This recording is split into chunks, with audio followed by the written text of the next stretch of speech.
মা কি হ'ল কোৱা তোৰ লগৰ কালিয়া সি ফোন কৰিছিলে হয় নেকি কিয় ফোন কৰিছিলে মা কিয় ফোন কৰিছে মই নাজানো খালি তই ঘৰত আছনে নাই সেইটো কথাহে সুধিলে হয় নেকি হয় পিছে তুমি কি ক'লা মা মই বোলো ফুফুলা ঘৰতে আলুৰ বস্তাৰ দৰে পৰি আছে মা তুমিও যে আৰু দেই মোৰ লগৰ ল'ৰাটোৰ ওচৰত মোৰ কথা তেনেকে ক'ব লাগে নেকি হ'ব দে ইমান খণ্ডল দেখাব নালাগে তই গোটেইটো একেবাৰে মা তোমাৰ লগত আৰু উপায় নাই আৰু দেই ঐ ফুফুলা কালিয়া বচোন নাই বহিবলৈ সময় নাই মোৰ তোক ডাঙৰ কথা এটা ক'বলৈ আহিছোঁ মই কথাটো কবি বাৰু ৰচোন আগতে তই মোক কচোন তই এই ডিঙিত সোণৰ চেইনডাল ক'ৰ পৰা পালি ক'ৰ পৰা পালো তাকেতো মই তোক ক'বলৈ আহিছোঁ আকৌ তেন্তে কচোন জানো মই যে নদীৰ পাৰলৈ গৈছিলোঁ গৈ পেলাই তাত শুনিছোঁ দেখোন ছোৱালী এজনীয়ে কান্দি আছে পিছততো মই ভয় খাইছোঁ কোনে কান্দিছে বুলি ভাবিছোঁ পিছত আৰু কি হ'ল জানো ডাঙৰ শিল এটাৰ ভিতৰৰ পৰা ছোৱালী এজনীয়ে মাত দিছে নহয় তাইক সহায় কৰিব লাগে বুলি পিছত আৰু মই ভয় ওচৰলৈ গ'লোঁ আৰু গৈ পেলাই তাই মোক আৰু কথাখিনি ক'লে আৰু তাই বোলে জলপৰী হয় আৰু তাইক কোনোবা ঋষিমুনিয়ে বোলে অভিশাপ দি শিল বনাই থৈছিলে পিছত আৰু তাই কৈছে বোলে তুমি বোলে শিলটোত মৰমৰে হাত ফুৰাই দিয়া তেতিয়া বোলে মই অভিশাপৰ পৰা মুক্ত পাম জলপৰী হয় নেকি পিছত কি হ'ল কচোন আৰু শিলটো মোহাৰি দিওঁতে তাইকে শিলটোৰ ভিতৰৰ পৰা ধুনীয়া জলপৰী এজনী হৈ ওলাইছে নহয় বাপৰে বাপ মইতো চাই আছোঁ এতিয়া একদম পিছত কি হ'ল পিছত মই যে তাইক অভিশাপৰ পৰা মুক্তি কৰি দিলোঁ তাই আৰু মোক উপহাৰ এটা দিবলৈ ক'লে কি উপহাৰ দিলে তোক তাই উপহাৰ হিচাপে মোক কৈছে যে তুমি যি বস্তু হাতেৰে চোৱা সেই বস্তু পইচা হৈ যাব আৰু পইচাবোৰেৰে তুমি প্ৰয়োজনীয় মানুহক দুখীয়া মানুহক সকলোকে সহায় কৰিবা এনেকৈ কৈছে আৰু কৈছে যে তুমি বোলে বেছি পইচালৈ লোভ নকৰিবা পিছত মই বাটত পৰি থকা শিল এটা হাতেৰে চুলোঁ পাই পইচা হৈ গ'ল নহয় এতিয়া মই কি কৰিলোঁ আৰু সেই পইচা একদম তেনেকৈ আৰু অলাগতিয়াল বস্তুবোৰ চুই মই ঢেৰ পইচা পাই গ'লোঁ আৰু ঢেৰ পইচাৰে মই এতিয়া সোণৰ চেইন বনাই পিন্ধিছোঁ বাপৰে বাপ কালিয়া তই দেখোন একেবাৰে ধনী মানুহ হৈ গলি ফুফুলা এতিয়া আৰু মোৰ একে পইচাৰ অভাৱ নাই তাকেইতো এতিয়া আৰু তোৰ যেতিয়াই কিবা খাবলৈ মন যাব তই আৰু শিলগুটি বাঁহ গছৰ টুকুৰা যিয়ে চোৱাই একদম পইচা হৈ যাব আৰু একে মজ্জাকে খাই আহিব পাৰিবি দেই ফুফুলা তই ঠিক কৈছ এতিয়া আৰু মোৰ একো টেনশ্যন নাই পইচা লৈ মই পুৰা মাল হৈ গ'লো আৰু তাকে কালিয়া তোৰে ভাল দিন আহিলা আৰু আমাৰহে ফুটা কপাল একো নাই ফুফুলা তই মন বেয়া নকৰিবি তোক ময়ে টকা পইচা অলপ দি দিম দে ফুফুলা মই যাওঁ এতিয়া যা একেবাৰে কেনেকে লেবেলডাল মাৰি গ'ল এডালে যেন একেবাৰে গোটেইটো কোটিপতিহে ইয়াৰ টকা পইচা পাই একে মোচনে বেলেগ হৈ গৈছে মা কি হ'ল কোৱা গৈছো ৰবা কালিয়া লোকৱে মাতিলি নে পকুৱে মাতিলি কোনটোৱে মাতিলি ধৰিবই নোৱাৰিলো নহয় মই পকুৱে মাতিলো তই ইয়াত বহি আছ যে স্কুল নাযাও নেকি নাই মই স্কুল নাযাওঁ কিয় নাযাওঁ কালিয়া স্কুল গৈ কি কৰিম মোৰ লগত ঢেৰ পইচা আছে আৰু মই মন গ'লেই পইচা বনাব পাৰোঁৱে যেতিয়া স্কুলত গৈ অংক নোৱাৰিলে ছাৰৰ পিটন কেলে খাম পইচা থাকিলেও শিক্ষাটো মেইন বস্তু ন তই শিক্ষা ল'বৰ কাৰণেতো স্কুল যাব লাগে তাকেইতো আৰু ছাৰে অংক নোৱাৰিলে পিতে যে আমি ভালকৈ নপঢ়োঁ কাৰণেহে নোৱাৰোঁ পঢ়িলেতো এনেও পাৰিম আৰু পাৰিলেতো আমাক ছাৰে নিপিতে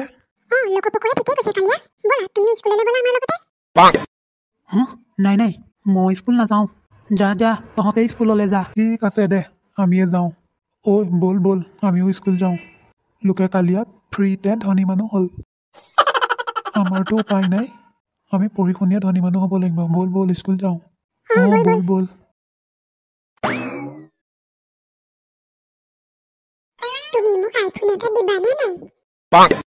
দিম কেলে নিদিম তোমাক যি লাগে লৈ ল'বা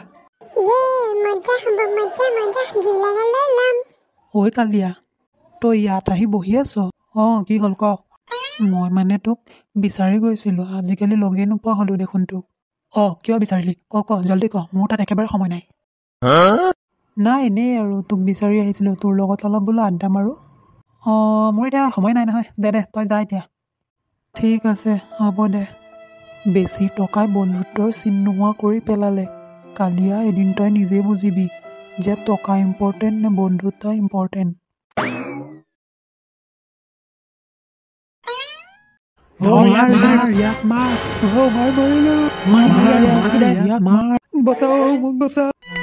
ইয়াক ধৰ। কোন ক'ত আছ? যাচি দুং লৈ আন, ঐ লৈ আন। ইয়াক মাৰো আজি, ভাঙি দে, দুইটা ঠেং ভাঙি দে। বচাও। ৰ তই ক'ত পলাইছ হা? তোক মোক আজি কোনেও বচাব নোৱাৰে। ৰ তই ৰ। মোক বচোৱা। ঐ পলাইছে, ধৰ।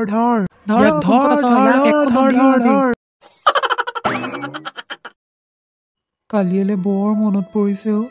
তাৰ লগত পাৰ কৰা সময়বোৰ ইমান ধুনীয়া আছিল। যেতিয়াৰ পৰা তাৰ হাতত পইচা আহিলে তেতিয়াৰ পৰাই সি মোকো চিনি নোপোৱা হ'ল। পইচা পাই সি বহুত অহংকাৰী হৈ গ'ল, বন্ধুও চিনি নোপোৱা হ'ল। আগতে কালিয়া, মোৰ আৰু নন্দনৰা আমাৰ তিনিওটাৰে বন্ধুত্ব একেবাৰে এৰাব নোৱাৰা আছিলে। ইমান যে ভাল আছিলে আগৰ দিনবোৰ। আজি নন্দনটো থকা হ'লে মই ইমান অকলশৰীয়া অনুভৱ নকৰিলোঁ হয়। অ' ফুফুলা মোক বচা। কালিয়া তই ইয়াত? অ' ফুফুলা তই মোক বচা। কালিয়া তোৰ কি হ'লনো? ইমান ফোপাই জোপাই আহিছ? অ' ফুফুলা মোৰ ডাঙৰ ভুল হৈ গ'ল, মোক মাফ কৰি দে তই, মোৰ ডাঙৰ ভুল হৈ গ'ল। তই মোক বচা এতিয়া, নহ'লে মই চেছ আৰু।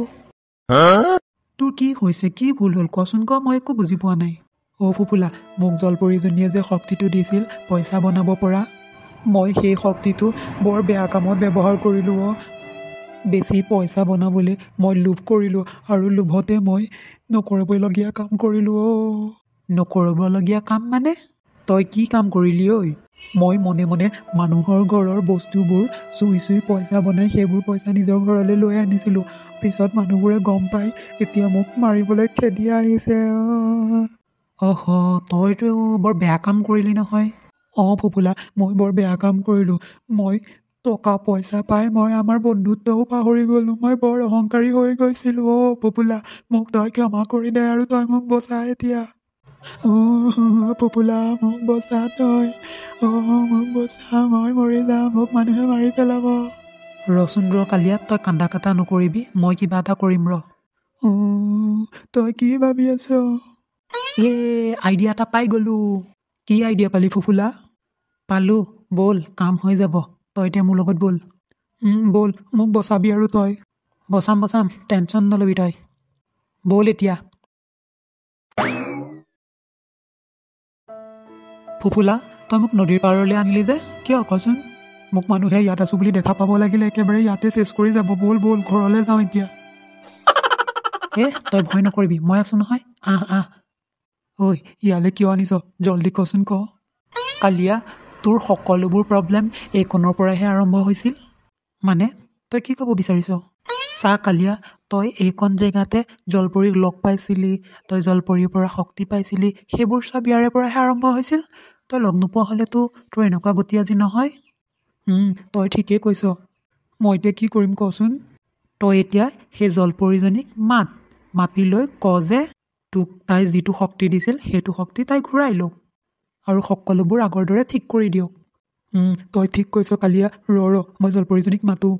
হে জলপৰী ৰাণী, তুমি ক'ত আছা? য'তে আছা ওলাই আহাচোন, মই বৰ বিপদত পৰিছোঁ। জলপৰী ৰাণী মোক তুমি সহায় কৰাহি, ওলাই আহাচোন। হে জলপৰী ৰাণী ওলাই আহাচোন। জলপৰী ৰাণী মই বৰ ডাঙৰ বিপদত পৰিছোঁ, মোক সহায় কৰা। মই তোমাৰ সকলোবোৰ কথা গম পাইছোঁ। তোমাক মই প্ৰথমেই কৈছিলোঁ যে এইটো শক্তি তুমি মানুহৰ উপকাৰৰ কাৰণে, দুখীয়াজনক সহায় কৰিবৰ কাৰণে ব্যৱহাৰ কৰিবা আৰু লোভ কেতিয়াও নকৰিবা বুলি কৈছিলোঁ। কিন্তু তুমি মোৰ ভুল হৈ গ'ল। জলপৰী ৰাণী মোক ক্ষমা কৰি দিয়া।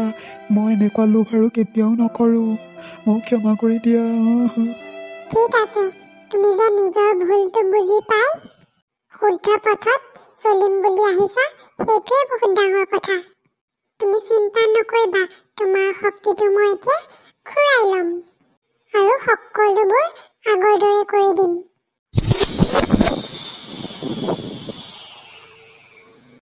মই তোমাৰ পৰা শক্তিটো ঘূৰাই ল'লো আৰু এতিয়া তোমাৰ সকলোবোৰ সমস্যা ঠিক হৈ গ'ল। থেংক ইউ জলকুঁৱৰী, থেংক ইউ, তোমাক বহুত বহুত ধন্যবাদ। একো নাই, এতিয়া দুয়োটা ঘৰলৈ যোৱা। কিন্তু জলকুঁৱৰী, ঘৰলৈ গ'লে দেখোন বাটত এই গাঁৱৰ মানুহবোৰে মোক সোধাই নেৰিব নহয়। তুমি চিন্তা নকৰিবা, সেই সকলোবোৰ মই ঠিক কৰি দিলোঁ। থেংক ইউ জলপৰী ৰাণী। ঠিক আছে, এতিয়া মই যাওঁ দিয়া, আৰু তোমালোকো ঘৰলৈ যোৱা। অঁ হ'ব জলপৰী ৰাণী। প্ৰফুল্লা, তোকো অশেষ ধন্যবাদ। তই মোক ক্ষমা কৰি দিবি, মই তোৰ লগত বহুত বেয়া ব্যৱহাৰ কৰিছিলোঁ। একো নাই দে, আমি সদায় বন্ধু হৈয়ে থাকিম। অঁ, মানুহে কয় নহয়, বিপদৰ বন্ধুহে প্ৰকৃত বন্ধু। তই মোক বিপদত উপকাৰ কৰিলি, তই মোৰ প্ৰকৃত বন্ধু, মই কেতিয়াও নাপাহৰোঁ। হ'ব দে, এতিয়া ঘৰলৈ যাওঁ ব'ল। অঁ ব'ল ব'ল।